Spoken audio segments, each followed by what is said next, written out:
Know Thyself is dedicated to the exploration of the most rewarding task an individual can ever embark on, the journey to find oneself. Our intention is to investigate the universal principles that have equipped our species to seek the treasure of all treasures, self-knowledge. With your host, Daniel Powinski and Eduardo Manteca, this is the Know Thyself podcast. All right, so welcome back to the Know Thyself podcast. I'm Eddie Manteca. I'm here with Daniel Powinski. Hello. And, we're just going to continue discussing further into occultism, but more specifically, the brain. And this episode will probably cover different aspects of the brain and what the difference between ancient psychology and modern psychology really is, and how people really determine personality types and other unknown aspects of our personalities then and what we do now. And I will stop talking and let Daniel take it away from here. So let's talk about the difference between ancient psychology and modern psychology. What were the ancients really practicing? What were they doing?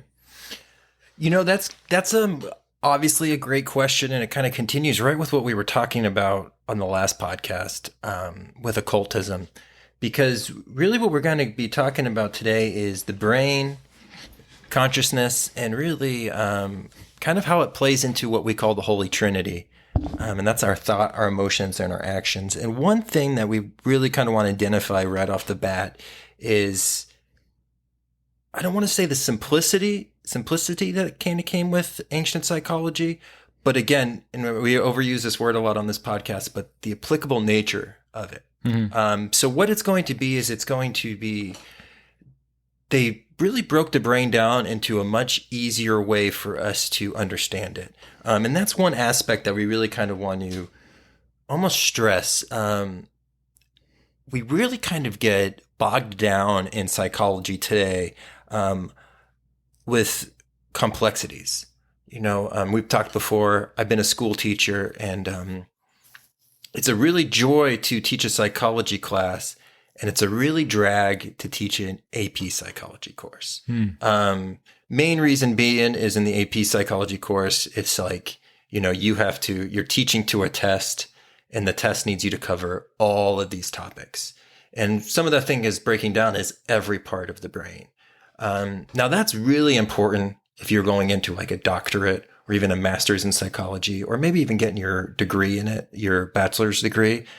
But it's a little much for somebody who's taking a Psych 101 course. We spoke earlier about this. There's almost this overkill that happens when we approach psychology, especially at the collegiate level now, where they almost teach you every aspect of the brain, and they're teaching you every little compartment and what it does, the name, the Latin name for it, and it can get a little overwhelming for the individual to where they almost give up on the subject. Right.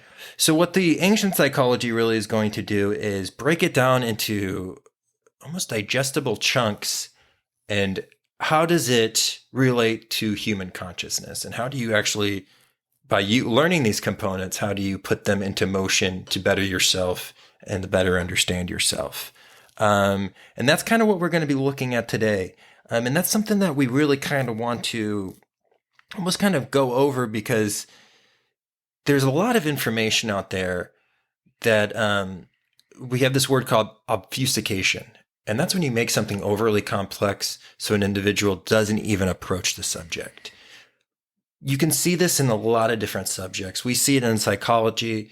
It's the same reason why if you turn on like a 24/7 economy show, they'll speak about terms that are just way over your head. Now, is the economy complex, like the global economy? Yeah, it is complex, but it's not as complex as they almost position it, because they almost keep it where you don't even want to approach it and to understand it.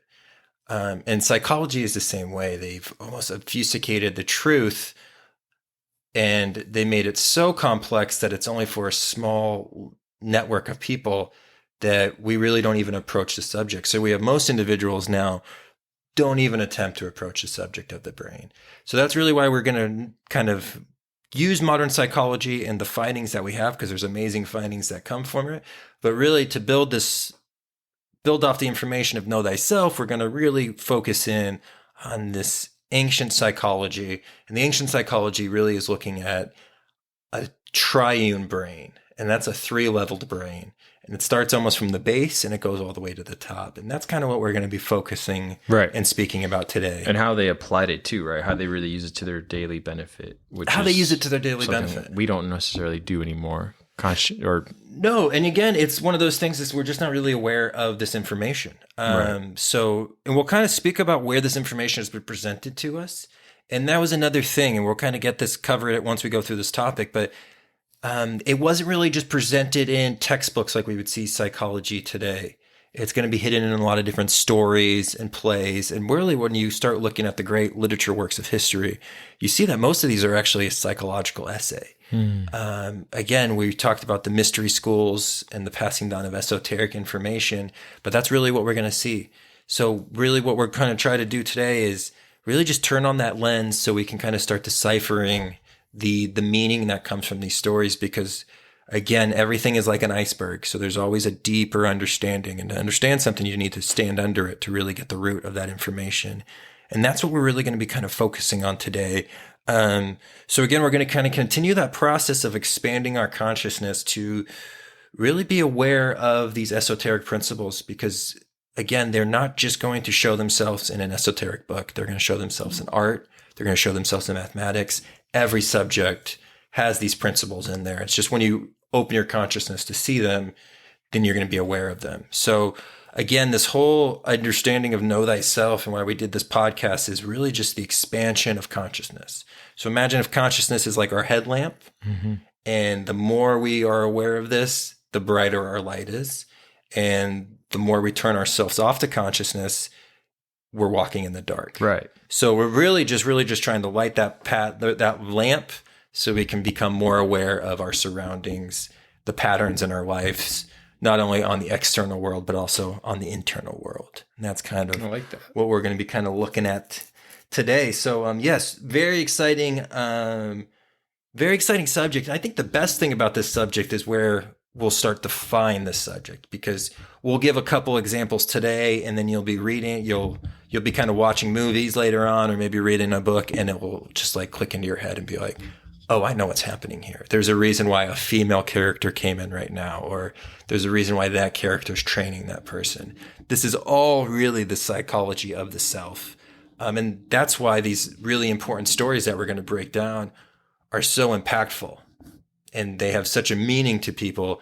It's really beyond what we surface kind of understand them are. It's really because it's the story of you that you're watching play out on the screen. Right. And that's really what's pulling you into these stories. And we'll kind of break down some of those later on as we go through these pieces. So yeah, we'll kind of go from there. Excellent. Yeah, no, I know you mentioned there's the 3 layers that we'll be covering, and you know, our complex, you know, I can guess is obviously the reptilian side, and I don't want to get too ahead of myself, but like, let's take a dive into these foundations, I guess you should say. Yeah, yeah. And for anybody who's listening, it's almost easy to almost imagine like it's a building block. When I'm explaining this in the classroom, I always just do 3 circles and I put them on top of each other, because this is really a building module that we're kind of creating here. So the R complex, that is the oldest part of our brain. It's also the simplest part of the brain, and it's the lowest part of the brain, like we just said. And the R complex, and again, it's not so much an importance thing, but the R complex is going to be the controller of anything, like any kind of physical activity. So the moving of our hands, the speaking that we're having right now, the secretion of our blood, all the things even that we're not subconsciously doing, right? Like digesting our meals from earlier, that's all going to be involved with the R complex. So you need the R complex to survive. It's your instincts as well. So anything that you need to survive in the physical world, the world of the 5 senses, is going to really kind of come from that R complex. So imagine again, this is the first circle, the bottom circle of this kind of triad that we're building right now, or the Trinity. And this is again, this is the lowest part, and this is really what's just going to kind of control the human body and make us survive in the physical environment.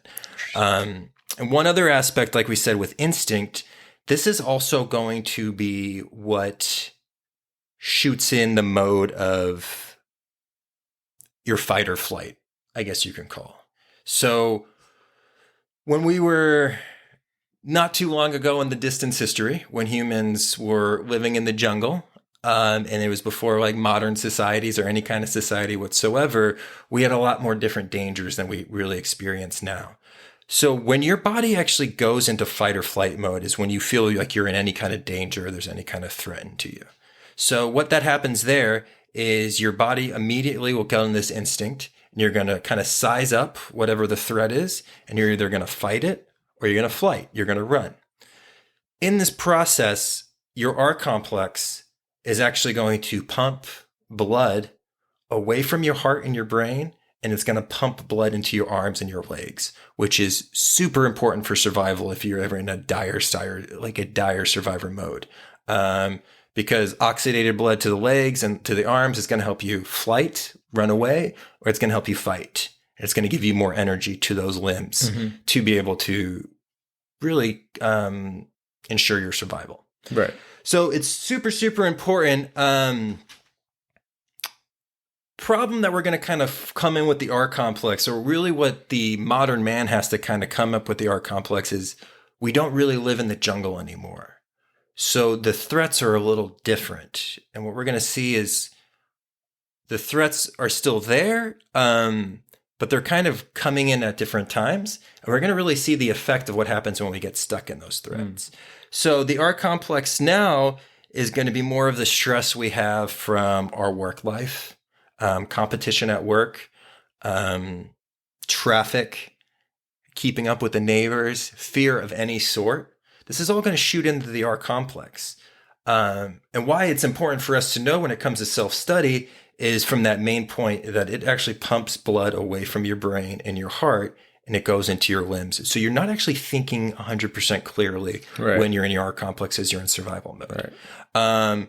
So this is really, really important when we really start building on top of this later. So again, the R complex is so important for just the physical locomotion of us. But it's something we need to be aware of because its effects can affect our consciousness. And a lot of times we might make negative decisions, might be because we're actually in that R complex, that survival mode. And we're going to talk about why society almost tries to keep us in that survival mode, right? And the effects of it, and even the health effects of it, and the effects that it has on the brain.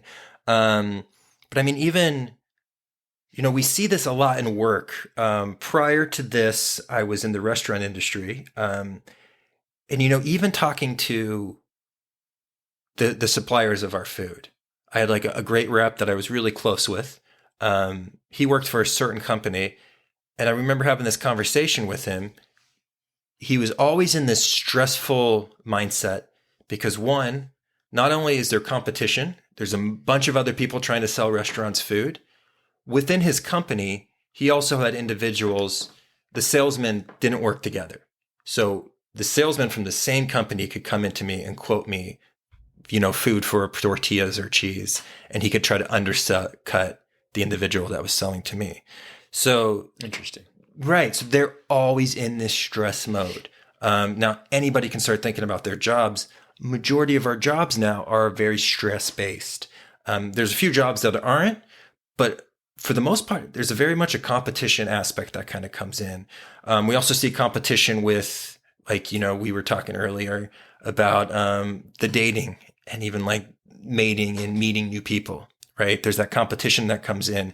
Like you feel it when you even become insulted by somebody or when you feel challenged by someone who is trying to size you up based on their standards of sizing you up. So you get caught off guard, and then you realize why is my blood pumping so, why is it pumping so much so hard right now? And what have I been faced with? I have to defend myself now. I don't understand this. Right. I was just having this like nice beer on this patio, and now I'm like literally in my mind, even though I'm in this nice area, like I'm thinking I have to maybe like fight somebody, which is just so crazy when you really step away from it. And you're like, you think about it later, and that adrenaline isn't dripping and you're like, I would have looked like a maniac. Right. Do you know what I mean?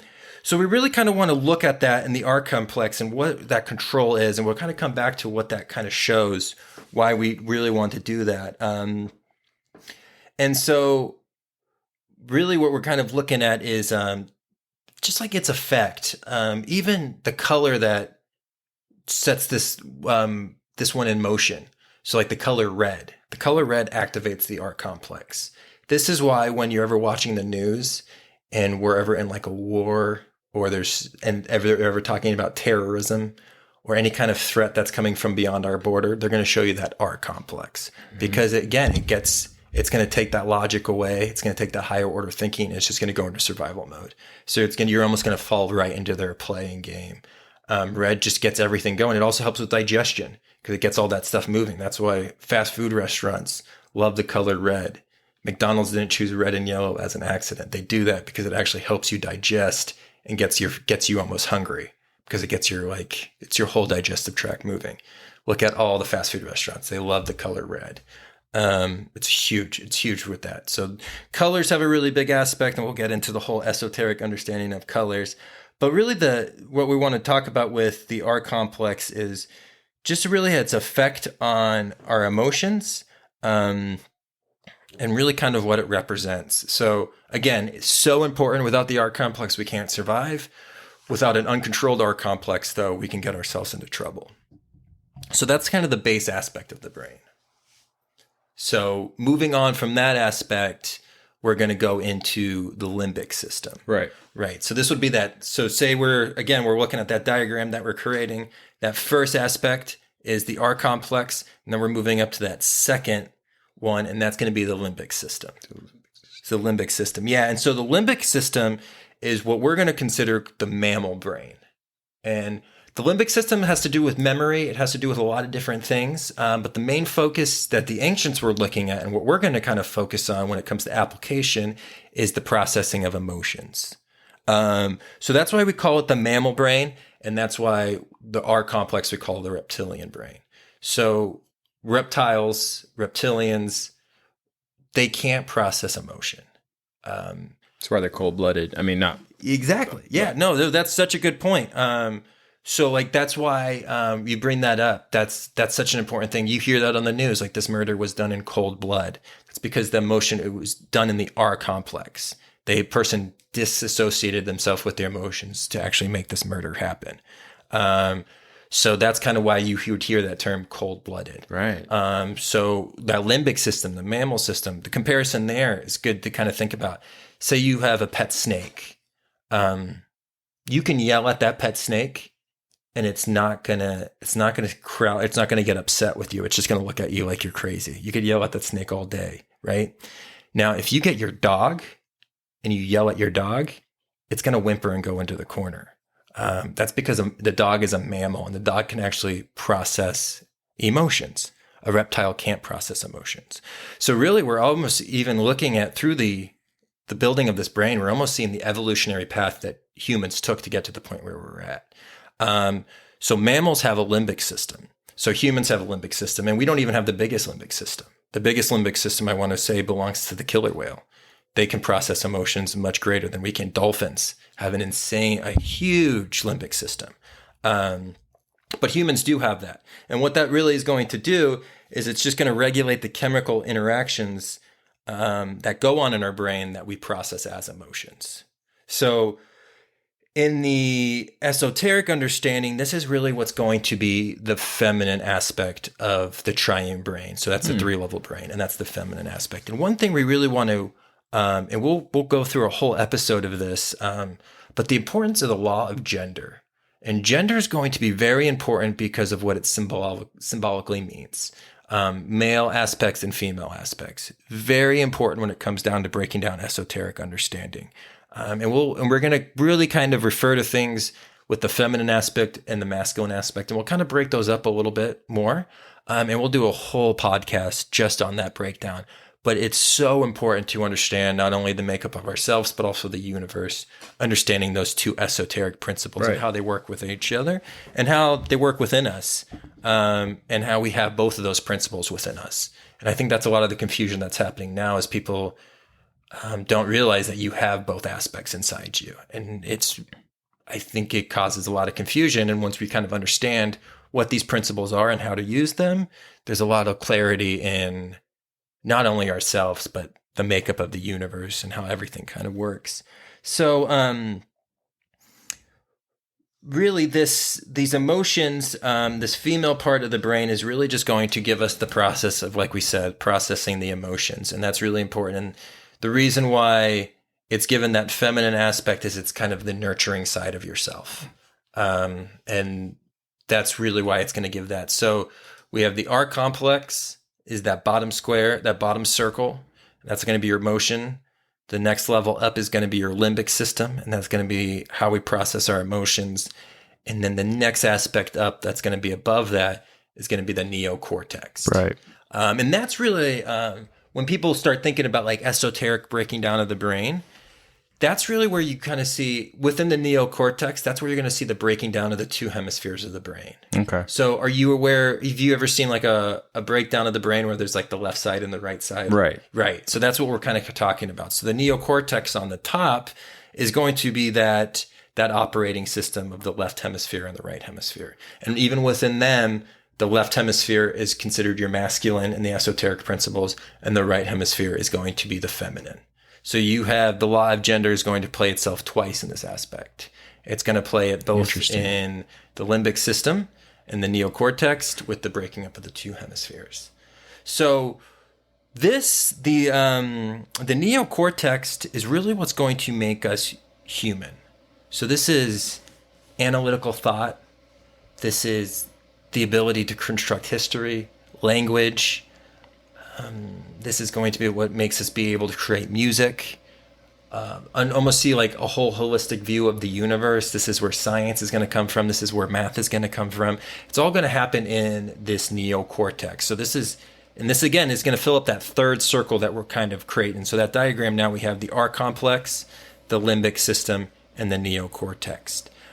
So we really kind of see the triune brain in its three different levels. Now again, those parts do different things, but symbolically, this is why we want to study it like it is. Now, do you think people are born with more or less of these attributes, like in the limbic system? Like, say someone is born more sensitive, but in speaking of the layer above the limbic system being the neocortex, they're always lean more comfortably to their more sensitive side, which is why certain things won't come as easy to them when they are more analytical, because they're not thinking like that. They're always, is that a thing? I mean, people can lean into one more than the other, right? Right. Yeah, no, and that's a great way to look at it. And that's aware that almost, I don't want to call it an imbalance, because especially you have the stuff that you're just more likely inclined to as a child. I think as we get older, we can create an imbalance. But as a child, there's certain pathways that are already opened up for you that you're a little bit more naturally inclined to. And that's really going to happen in those two hemispheres of the neocortex. Those R complex and the limbic system all receive information from that neocortex. And that's really why we wanted to build the brain like it is, because the neocortex is really the CEO of the brain. So you really want the neocortex making the decisions and then passing it down through the brain. You don't want the R complex making the decisions. Okay, you don't want the limbic system making the decisions. You want to have it balanced from the top. From the top down. From the top down.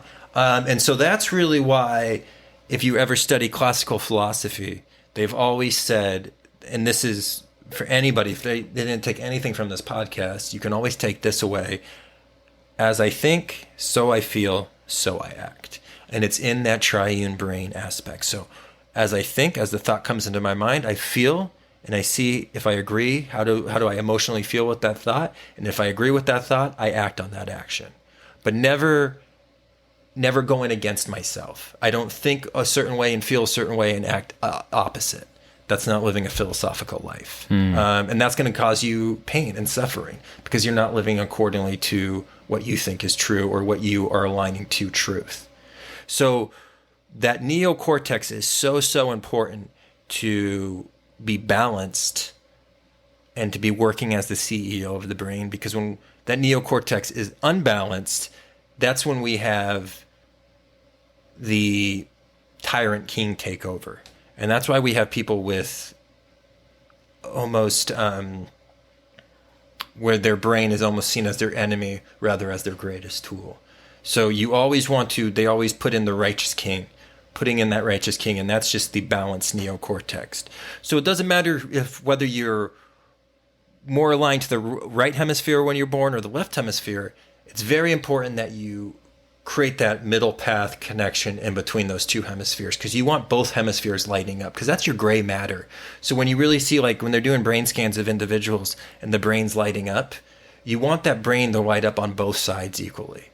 You want to be able to do analytical thought as well as holistic thought. You want to do black and white, and you want to be able to see in color. So it's really important. So like that left side of your brain, very important. That's going to be logic, science, language, analytical thought, mathematics. I always just say the color black and white because I kind of think of like binary code with computers, that 01, 01, 01. This is a very, I would say in modern day society, this is what we focus on in education, is that left side of the brain. This is why we have, like in school, we teach to a test. And this is why you have to pass this certain test in math and you have to pass it in science. And that's why those are the big subjects we're worried about now. It's because we've really become a dominant society that's concentrated on that left hemisphere of the brain. We're going to kind of talk about the problems of what happens when you get concentrated on one side of the brain, because it will actually almost shut down other aspects of your brain and you don't become a complete individual. So that right side of your brain, that's going to be your holistic thought. Again, this is your feminine understanding, nurturing, but this is also what you would see almost like your artistic expression.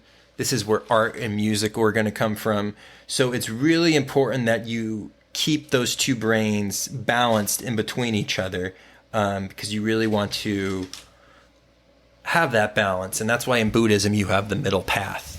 And that's what they're really talking about. The middle path is really operating and really lighting up both sides of the brain. So you're really focused on not becoming dominant in one side and riding that polarity down the middle. And that's really, really important to the structure of your brain. Right. So we can even talk about what happens when we don't have that ruler of the brain. So when the neocortex is unbalanced, and say somebody is very left side of that brain dominant, which is your male aspect.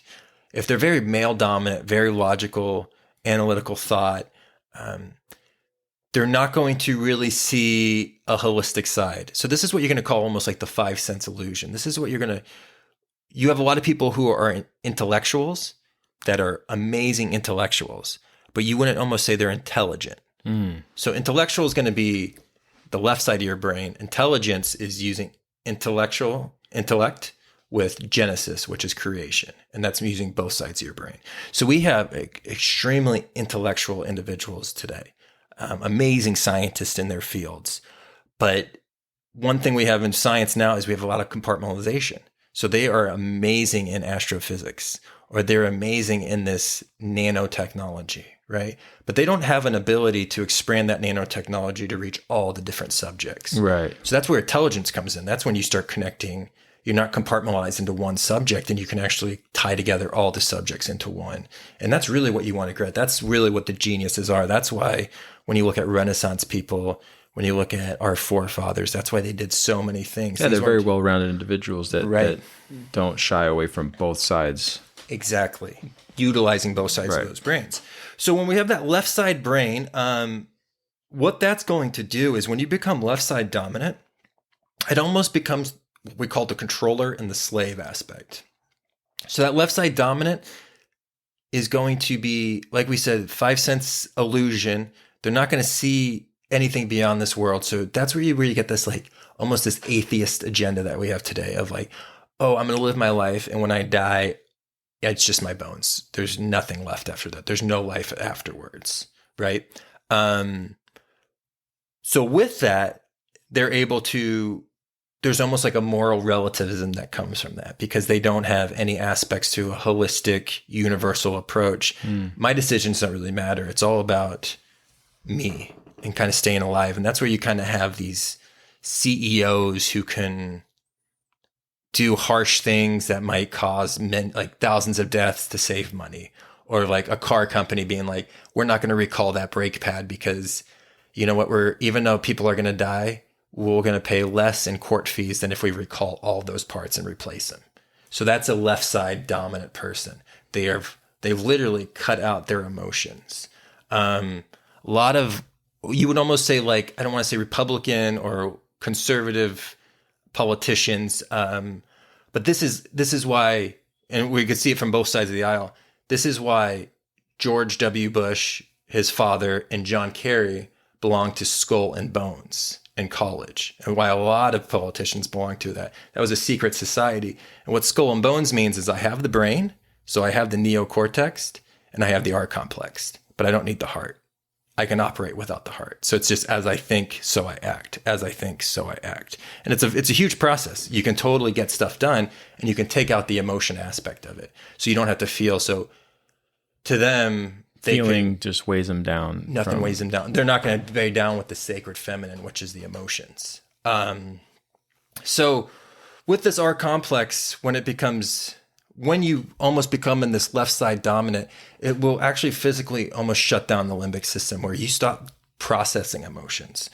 We see this with even the training of individuals for the military. This is why it's a 6-week process and not a 7-week process, is they literally are training you to almost shut down your limbic system and just take orders, do the command, take orders and do the command. You're not supposed to feel any way about it. That's kind of what the whole process of boot camp is. Which is why people struggle when they come back. I mean, I know people talk about the brotherhood from what they learn, right? In the process of being in some sort of military organization. But I think once you try to reintroduce that aspect that was not there in the first place, it's hard for them to and they struggle let it in, you know what I mean? And that could be, you know, your emotions, as people would say, oh, well, it's hard for me to like think that way, but you already were conditioned that way before you even, you know, took place into whatever you did within this organization, you know. Then when you're done with it, they kind of left you sort of to fend for yourself without that middle ground. And that's why, and unfortunately, and that's why these individuals who have so much good that they can give, and it's so terrifying to say, that's why most of our military casualties are now self-inflicted after they leave the military. There's more suicides and there's death than combat. That's a huge problem, and that has to go down with what's going on, what kind of conditioning is happening in those to get that outcome.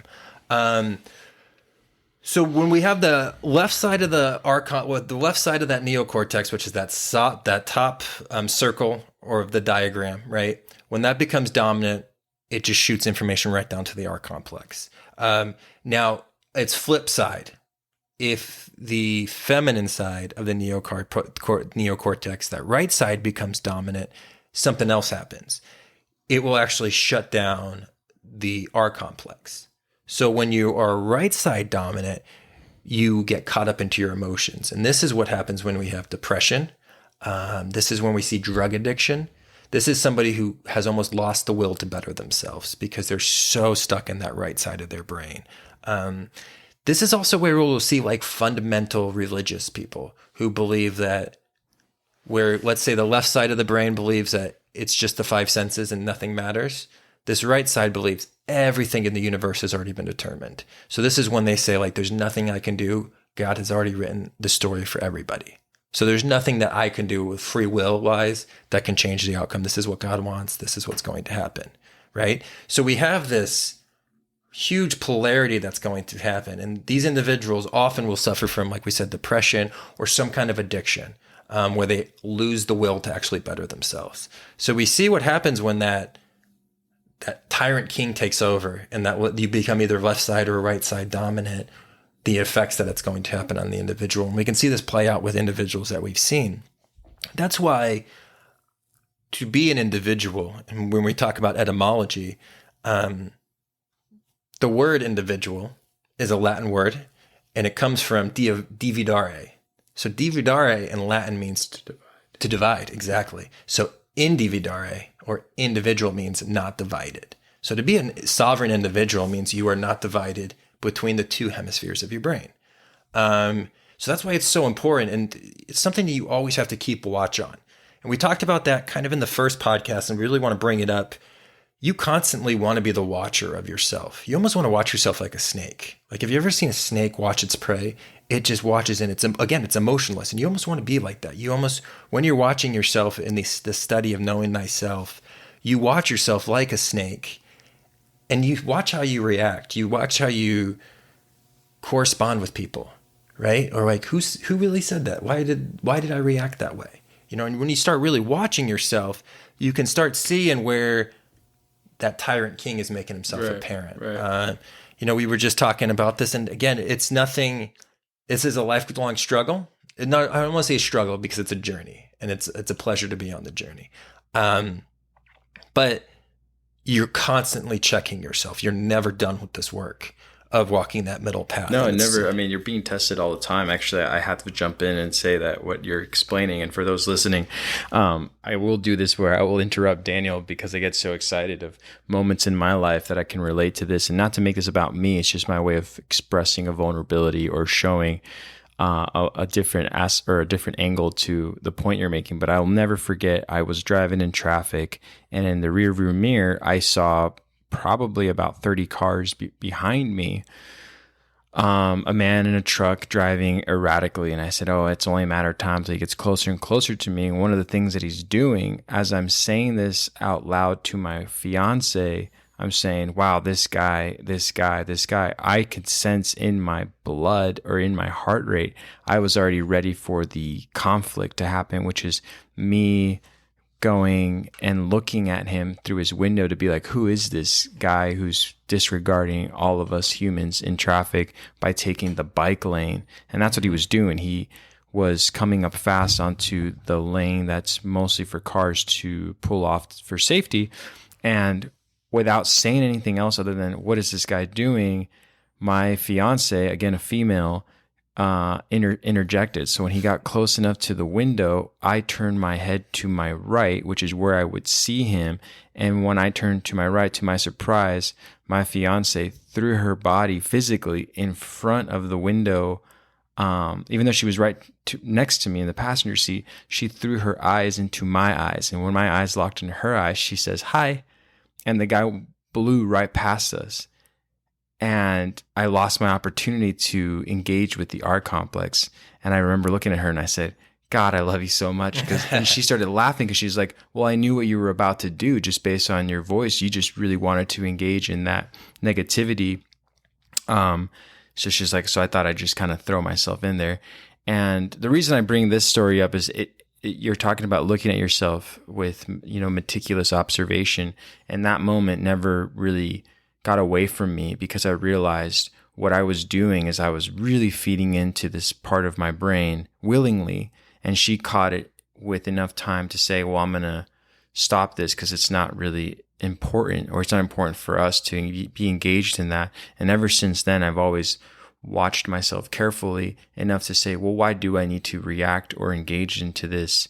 It's not like I was going to get to that guy and be able to talk to him and roll the window down and be like, say, you know what you're doing is unfair. That wasn't going to happen. Right. But there was something in there that I wanted to, again, engage in. That was thankfully because of her, Lindsay, I was able to avoid. But yeah, I agree with what you're saying. It's important to sort of watch yourself or be the observer of yourself during those times where, does this really matter? Does this really have to be a part of my life in this moment? And anyway, so like I said, I don't mean to interrupt, but I just, when you're talking about this, I just completely go back to times where I'm like, these were my choices, to engage or not engage in. And I think overall, I can explain myself in that situation, which is I am a male, and I do care for the safety of my wife, and I do care for other people. So in that moment, it just became a moment of caveman to caveman. I saw him coming up, and I was like, "Oh, I gotta put down my stance on this erratic behavior that he's causing." but you know, Right. They both pick up your clubs and you're just like making a bunch of noise. right, Yeah. right, Yeah. No, it's, and it's interesting too, because, you know, we kind of talked about that recently too. Misery Loves Company, and it was your fiance who had the higher perspective to be like, if you engage with this individual, you're doing exactly what they want. right. She had the higher perspective of being like, don't give in to this individual. You know, he's banging his club and he wants you to bang your club. But if you don't, he's going to look really silly, you know? And that's something that's one of the big aspects of when you're able to watch yourself. And unfortunately, I'm more of a reactionary and watch myself. I do something stupid and I think about it later that day and I'm like, I could have done that 100 times better, you know? But you see these aspects where you're like, man, that person was playing in the mud. Instead of walking by, I dove straight into that mud with that individual, you know, and now they have company and they're like, oh, I guess we're both muddy. And you're like, crap, this is the last thing I wanted to do. So yeah, watching yourself in social situations, watching yourself in personal situations. It's so important. So really, you know, when we're talking about this, it's, again, we're always on the watch to make sure we are living that balanced life between that left side and that right side. And when we are in that balanced life, the true king is in charge. And that's really something we kind of want to focus on. And when we talk about symbolism, this is why, so the left side of the brain, which we said was the male aspect, and the right side of the brain, which is the female aspect, if we can actually visually kind of think about it, symbolically, what this is going to represent is the left side of the brain is actually an upward triangle, and the right side of the brain is a downward triangle.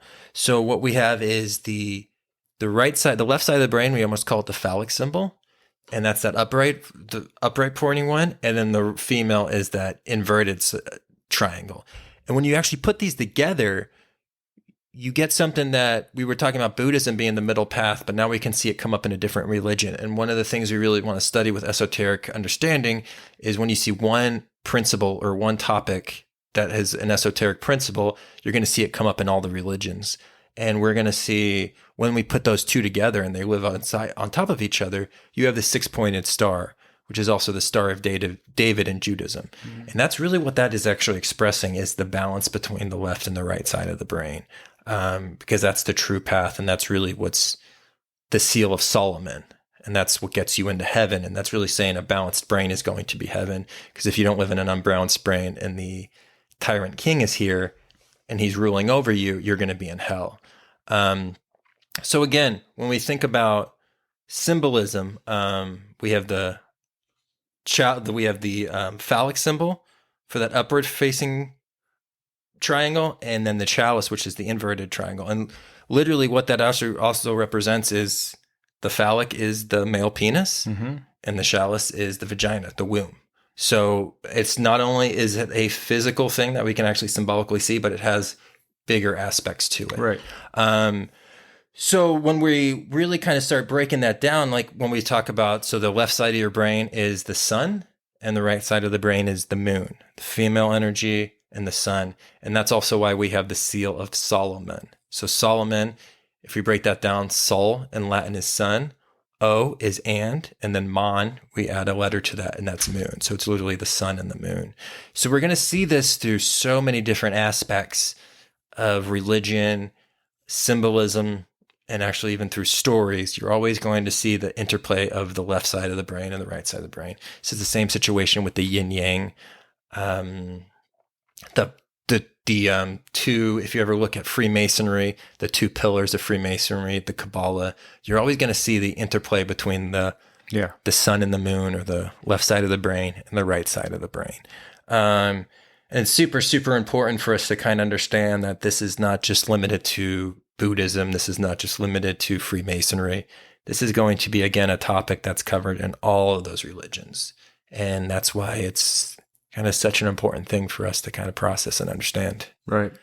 Yeah. I mean, I know one thing that we've discussed about is that I know that we've kind of got out of touch with this over the past couple centuries at least. But I mean, how was this presented in ancient times? You know, I know that you and I talked about before children would go to school, if they were, you know, part of a family of farmers and they were going to make the distance or the trek to walk all the way to whatever academic establishment was available to them in their small town, the father or the mother were in charge of teaching their kids how to think for themselves first before, and I might be getting ahead of myself here with this topic, but I'm just saying, what are some of the things that they were doing then to prepare people to emotionally understand themselves? Because it sounds like, I mean, going back to the king before I talk about, you know, peasants who would teach this to their children before they would go and become educated,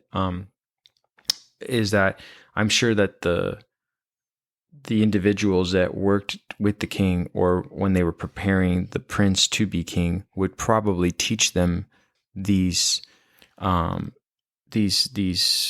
not attribution, but these ways of thinking, so that way they would understand. Like, yeah. And I know they could use it also for manipulation, sadly too, where they can say, "Oh, well, that other side is weak. Right. That feeling that you feel is weak. Which we see very much in our society. You need to focus on this, which is more the analytical that we're talking about, and worry less about the emotion, because then you won't be able to, let's say in those times, run a country." So, like, what were they doing back then to sort of, you know, present this to individuals? Yeah, that's a good question, because psychology really wasn't like in a textbook like we'd find now. It's going to be more told through allegories.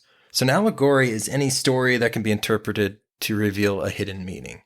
And, you know, we can just kind of take a look. If you actually created that diagram, or you have a good mental picture of that diagram, let's just look at those three tiers, right? We have the R complex, the limbic system, and the neocortex. The R complex, we've already decided, was the reptilian brain. Right. So this is why in the fairy tale, the knight is going to go down to the dungeon, defeat the dragon. Okay, this is just the conquering of your R complex. This just really means discipline. This is the individual starting to wake up early, work out his body, taking care of his nutrition. You know, any aspect that's going to better the physical body. So this is what it means when he's actually going down to tame the dragon, and also take care of those caveman emotions that we were talking about earlier that rise up, right? Because that dragon, you can tame it, but you never want to kill it, because it's still going to power your body, and it's still going to help you get up early in the morning to conduct maybe working out or bettering yourself with study, right? It's going to give you that energy to do those things, to eat better. So you don't kill the dragon, you tame the dragon. So this is why the knight is going to go tame the dragon, and then he climbs the tower to save the princess. So what that means is, once you get your discipline under control, you reconnect with your emotions. And this is why the princess is always kept in a high tower, because you have to climb to your highest emotions. You don't want base emotions. You want to take and get to the highest aspect of your emotions, which is a process in itself. And that's kind of why we're going to really get into the subject of alchemy, because alchemy really looks at taking a emotion and taking it to its highest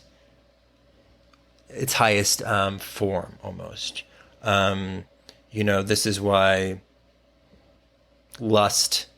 taking lust and turning it into inspiration, right? This is just taking a base emotion and making it better for the highest aspect of yourself. So the knight climbs the tower to save the princess, and then he rides off with his princess intact, happily ever after. And that's when you travel down that middle path, and the king has been restored. So we're going to see that in an allegory in so many different stories. So we're going to, again, that story is going to be told through every culture, whether it's in Asia, Australia, even the North American plains with the Native Americans. But we're also going to see that in more of a modern day study too. So this is going to be why, certain movies really stick into your brain and are so, I like to say the word piercing, because it almost like gets into your brain and will never leave. And this is why a story like The Wizard of Oz is so important. And we'll do an entire podcast on The Wizard of Oz, and we probably have to take it to like 2 or 3 episodes. Oh, yeah, no, I can't wait. It's the best. But this is exactly why when Dorothy finds herself in Oz, This is why she meets the individuals in the order she meets them in. If you remember, and I can refresh your memory if it's been a while. This is why she meets the Scarecrow first, because that's her thoughts, and then the Tin Man, which needs a heart, so that's your emotions, and then the Lion, which is your action.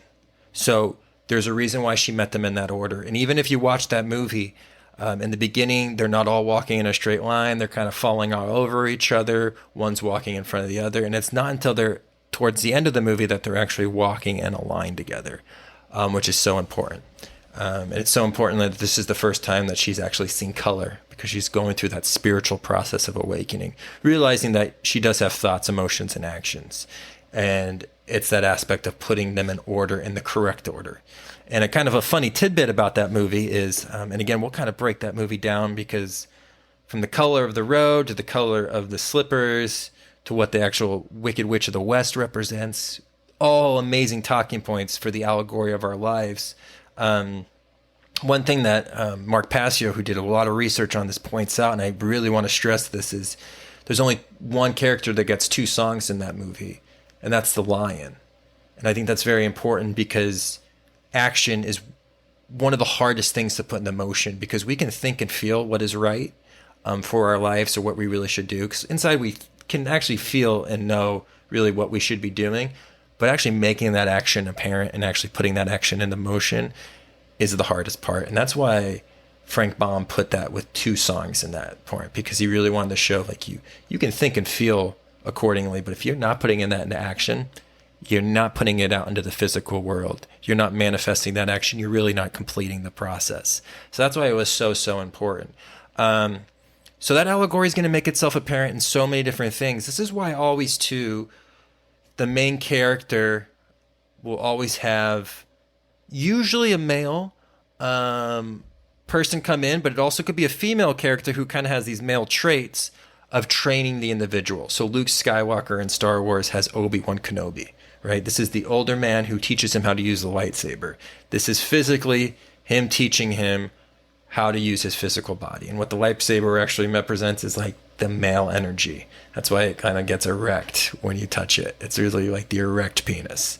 Because how do you use your sexual energy as a male? Very important. This is the difference between when you ever see Egyptian statues. Does the snake come out of the chest? Does the snake come out of the waist? Or does the snake come out of the forehead? Where are you using that sexual energy? Is it all for sexual gain? Is it all for lust? Or is it actually for using it through your third eye? Because it's all the same energy. It just depends what channel you're putting it through. So that's what the lightsaber, so that's Obi-Wan Kenobi, right? In the Matrix, this is going to be Morpheus. Morpheus is who teaches Neo Kung Fu, right?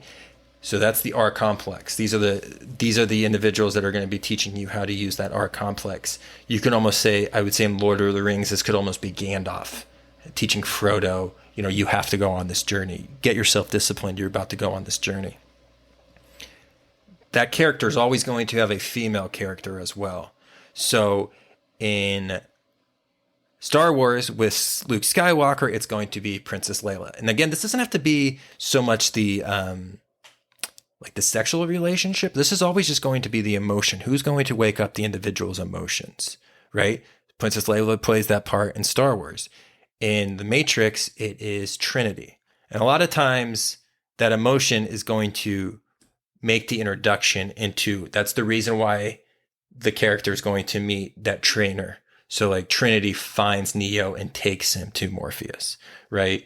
It's not until Luke Skywalker sees that diagram that comes out of R2-D2 that he finds Obi-Wan Kenobi, because she's trying to send a message to Obi-Wan Kenobi. So the emotions are always going to kind of bring you back to be like, oh, I need to get control of this. Right. And then as that story progresses, we see that individual climb that ladder, climb that tower to become the hero. And that's going to be the balanced neocortex. This is the exact reason why Neo's name is neocortex. Like it's neocortex based off of Neo. So that's why they use that name. Super, super important, because that's all that it is. It's just a breakdown of your mind. So we're going to see this in ancient philosophy, ancient stories, all the way up to our modern allegories. And the reason why we're retelling these stories is because this is the story of you. So when you see this story play out on the screen, yeah, you might be enamored with like the explosions and the crazy kung fu and stuff and Chewbacca because he's like awesome, but that's not really the main reason what's Right. really pulling you into that. Because if you think about it, there's a lot of crazy movies. Like there's a reason why like Die Hard 10 has double the explosions, but not the same fanfare, right? Because the merit's not there.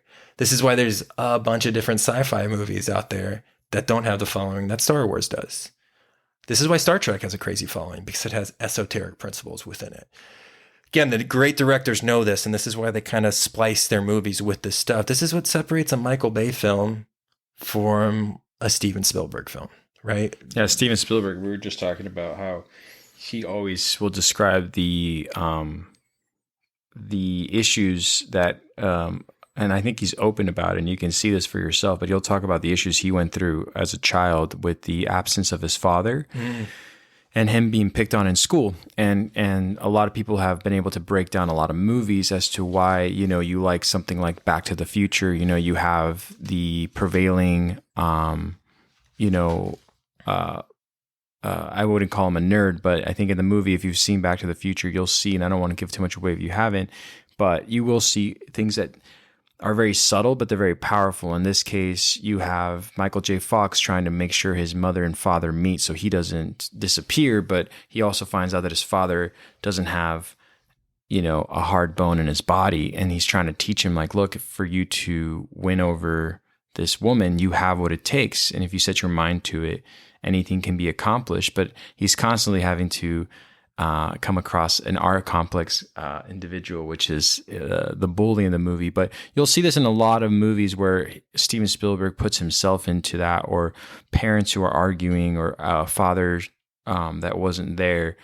He describes his childhood, and then you'll see a lot more movies will make sense as to like why he's trying to make the hero in the movie also understand the process of what he's missed out on, in either in his childhood or in his process of becoming the hero. It's like, oh, there's a couple things I need to address, you know, with the female roles in the movie, or yeah. Anyways, I don't want to go off too much again on a tangent, but I you're absolutely right. They do make these scenes, like you said, Die Hard, and not to go on a tangent about Die Hard, but I just watched a breakdown on Netflix about the movie Die Hard and how it didn't almost get greenlit, but in the end, why it became a success is so many more people could relate to the man who is just trying to get home to his wife. Right. And that's really what the movie is that he's just trying to that's like the difference between the first one probably and like the rest one. of them, yeah, right? Yeah, no, and I think that's so true. We need to have those like unifying and those tying things.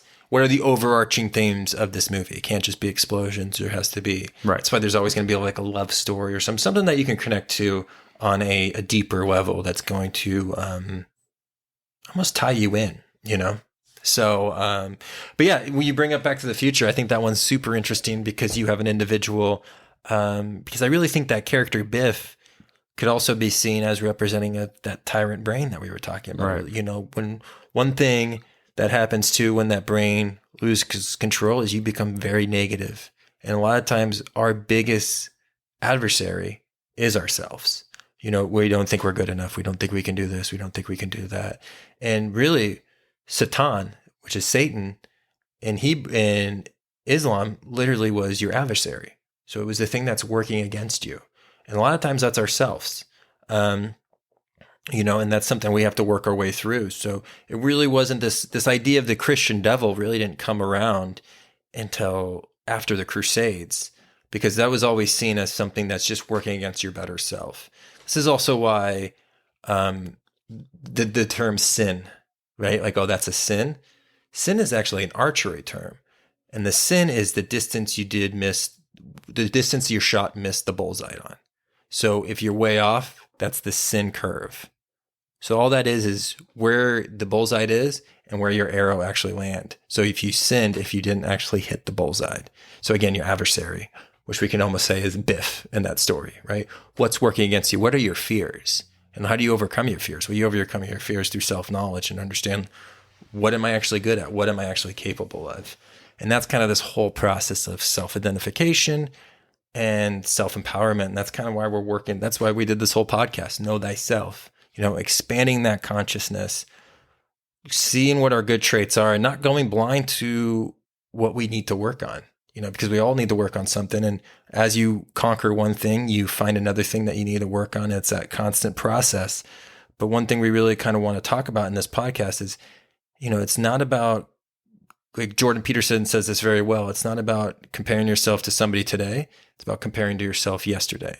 As long as you always are taking those little steps to defeat that bully Biff or take down Darth Vader of yourself. Right. That's what this is all about. And that's kind of why we've started this whole podcast. Bettering yourself. I like that you said that about Jordan Peterson. I remember one of the things he's talked about is just like start simple with just cleaning your room. Oh, right. Just clean your room. And I know that there's a lot of people out there who want to say, well, that's irrelevant, like I'm doing these other things and it's fine. No one's saying that, it's going to solve all your problems to clean your room. But if you feel that there's chaos or disorder in your life already as it is, start with the basics that you can control and fix and just see how everything follows suit, because it will. Right.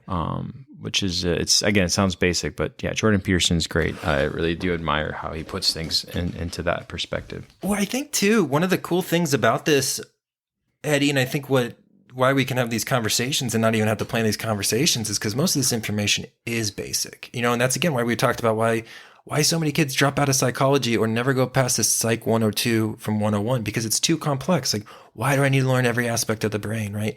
Keep it simple, make it applicable, and then you can actually make those changes happen. So I agree with you when he talks about, cleaning your room, how important that is. Start small and then make your way to get better, and I love how he even talks about, you make your room beautiful, because if you're in a beautiful surrounding, you can start seeing what's ugly. And a lot of times our ugliness is coming from ourselves, and it's how we view ourselves, how we're putting ourselves down, because most of the time, you're your worst critic. It's great to be humble and it's great to be severe and really hold yourself to a high standard, but it's very easy to turn that and be that adversary where you're always beating yourself down and you're never seeing what's actually good about yourself. And that could be, like we said, that tyrant king has taken rule, and it's really getting back to that balance, getting the CEO back in place, the proper CEO, so you can actually start conducting as I think, so I feel, so I act. So one thing I wanted to go over really quick too is with that triune brain, I don't want to miss this point because we're going to kind of come back to that, but that's very much the Trinity as well. So the Father, Mother, and the Holy Son. So the Father is that thought, that's your neocortex. The Mother is the limbic system, and then the Holy Son is the R complex. And that's literally the Father and the Mother give birth to the Son. So your thoughts and your emotions give birth to your actions, and those are what we see in the physical world. And that's why Christianity was the religion of the Holy Son, because Christianity was all about doing good and sharing it with other individuals. If you ever see, you can go into like a Catholic store, or even like we're blessed because we live in the Southwest. We have great Latin American grocery stores, the best grocery stores in the world, I think. Love them. Going to look at their prayer candles. If you ever look at Jesus's heart, it's always a 3D heart. It's always actually coming at you. And that's because the process, esoterically, what Christianity represented was taking enlightenment and sharing it with your neighbors. Christianity was all about brotherly love. Every religion has its important aspect that it shares. Christianity was just the end of it. So Buddhism was all about finding enlightenment with yourself. Hinduism was about just being able to find enlightenment, right? But Buddhism came along to show that like you don't even need a religious organization. You can actually just find it by yourself. Christianity really is going to come around to show you that you actually take that enlightenment and you share it with the outside world. And that's what the Holy Son is all about. It's about the action of doing this. And this is why Christians are very charitable when it comes to their religion. And they're very good at setting up charities and doing that kind of work because it's a tenet of their religion. Now, every religion has amazing tenet aspects to them. That's just one of them that Christianity really holds true. And it's, I think it's like often overlooked. So that Holy Son, again, this is just the Holy Son. This is literally your actions that go out into the world and how important your actions are. And you want to almost bless your actions just like the prophet Jesus Christ did. And that's really kind of what that story, although there's a million stories that kind of come from the story of Jesus Christ, that's one of the big ones that they would want to take out when you look at the esoteric understanding of religions and how every prophet kind of raises a different level of consciousness. He was really looking at expanding brotherly love consciousness, and that's that Trinity. So as I think, so I feel, so I act.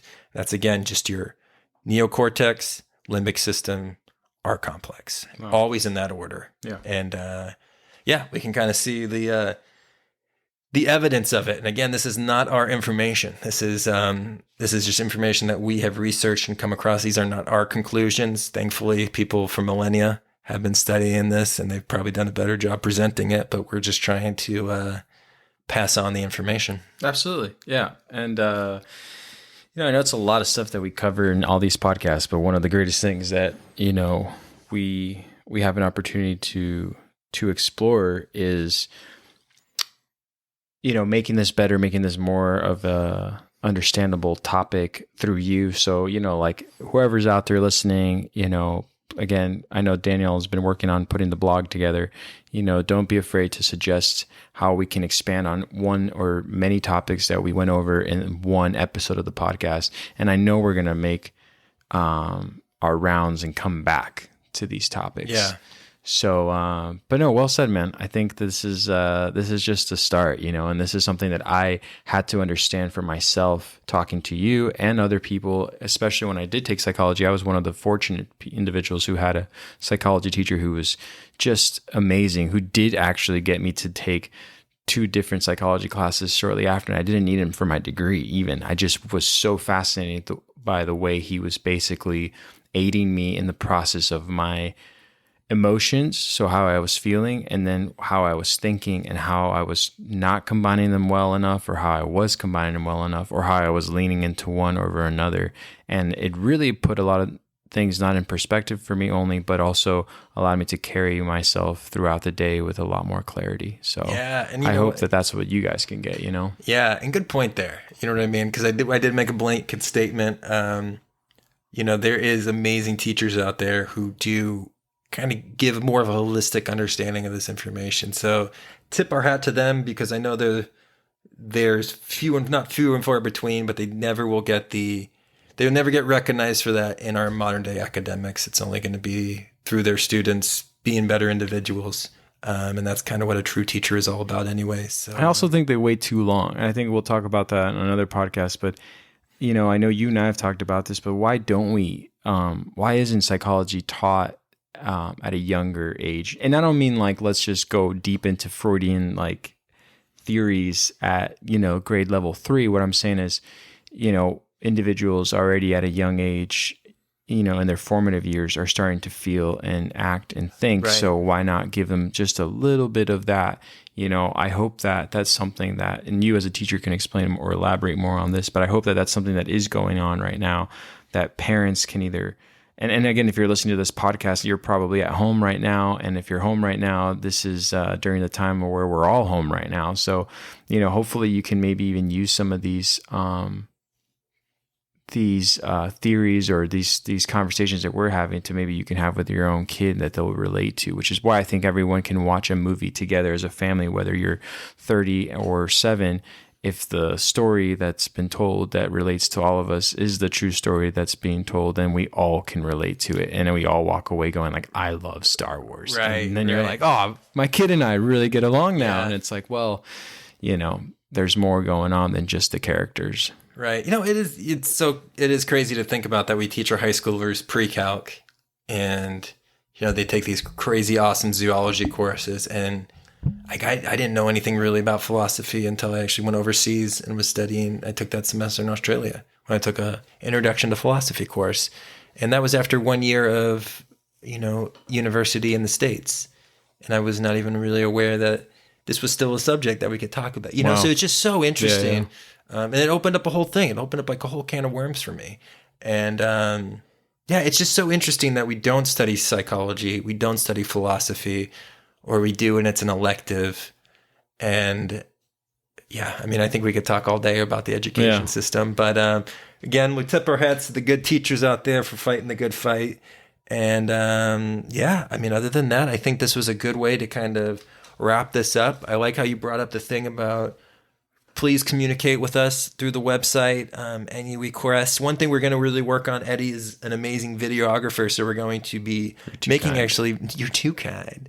We're going to be making actually videos. So especially for like a subject like today, usually like if I would have ran into you at a bar, I would have been doing this all on a napkin and like yelling in your ear about this. And people are like, oh, I get this. Like when I'm drawing it on a napkin. So we're actually going to make videos of this stuff because sometimes even they're super simple, just seeing that visual aspect of it, especially like when I'm like talking about triangles and you're driving, you're like, what are you doing to me, Daniel?